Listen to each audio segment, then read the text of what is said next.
Hey everybody! Today's story is Rosie Revere Engineer by Andrea Beaty, illustrated by David Roberts.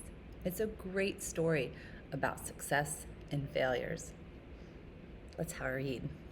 Rosie Revere Engineer by Andrea Beaty, illustrated by David Roberts.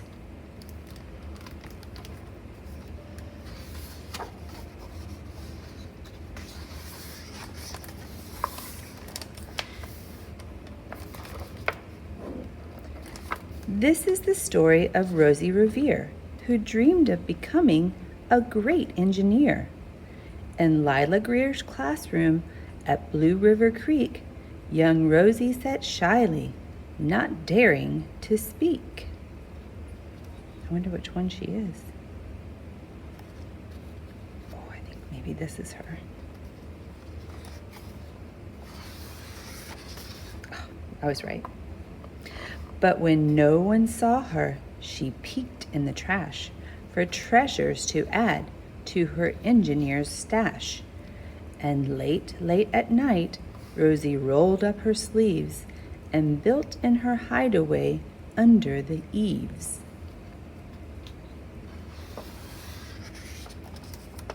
Alone in her attic, the moon high above, dear Rosie made gadgets and gizmos she loved.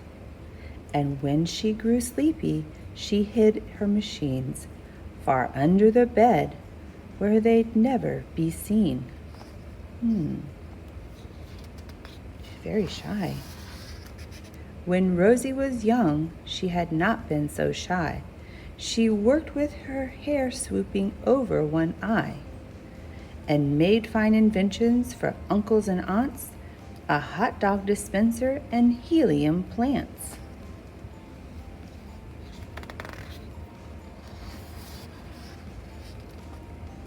The uncle she loved most was zookeeper Fred. She made him a hat to keep snakes off his head. From parts of a fan and some cheddar cheese spray, which everyone knows keeps the pythons away. Who knew? Cheddar cheese keeps pythons away. And when it was finished, young Rosie was proud. But Fred slapped his knee and he chuckled out loud.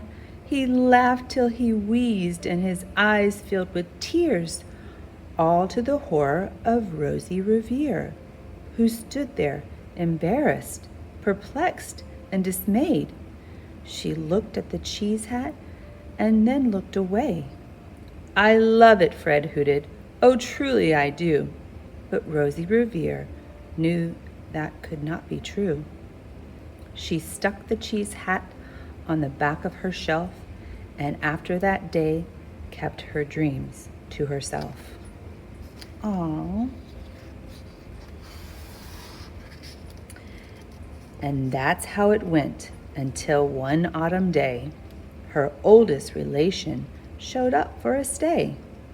Her great-great-aunt Rose was a true dynamo who'd worked building airplanes a long time ago.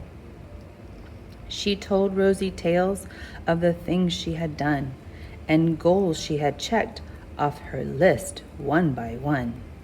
She gave a sad smile as she looked to the sky. "The only thrill left on my list is to fly. But time never lingers as long as it seems. I'll chalk that one up to an old lady's dreams."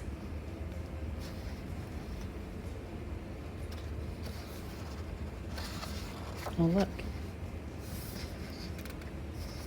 She's got the same frock as her when she was younger. Nice. That night, as Rosie lay wide-eyed in bed, a daring idea crept into her head. Could she build a gizmo to help her aunt fly? She looked at the cheese hat and said, "No, not I." But questions are tricky, and some hold on tight, and this one kept Rosie awake through the night.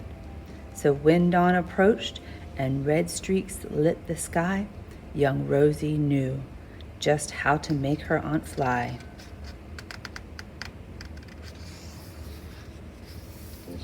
She worked and she worked till the day was half gone, then hauled her cheese copter out onto the lawn to give her invention a test to see the ridiculous flop it might turn out to be.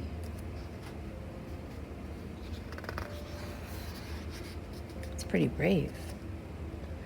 Strapped into the cockpit, she flipped on the switch. The Hello Cheese copter sputtered and twitched. It floated a moment and whirled round and round, then froze for a heartbeat and crashed to the ground. That might be scary.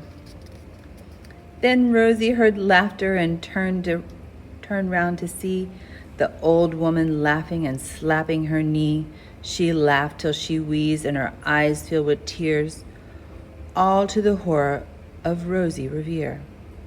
Who thought, "Oh no, never, not again, will I try to build something to sputter or spin, or build with a lever, a switch, or a gear, and never will I be a great engineer." She's so sad.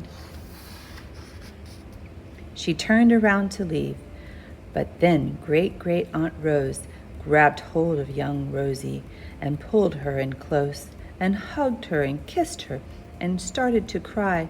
"You did it! Hooray! It's the perfect first try. This great flop is over. It's time for the next." Young Rosie was baffled, embarrassed, perplexed. "I failed," said dear Rosie. "It's just made of trash. Didn't you see it? The cheese copter crashed." "Yes," said her great aunt, "it crashed, that is true. But first it did just what it needed to do. Before it crashed, Rosie, before that, it flew." Your brilliant first flop was a raging success. Come on, let's get busy and on to the next. She handed a notebook to Rosie Revere, who smiled at her aunt as it all became clear. Life might have its failures, but this was not it. The only true failure can come if you quit.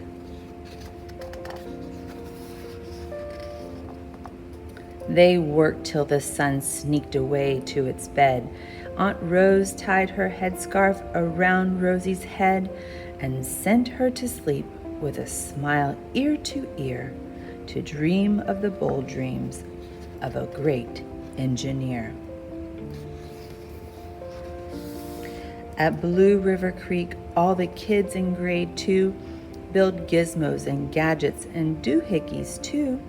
With each perfect failure, they all stand and cheer, but not quite as proud as Rosie Revere.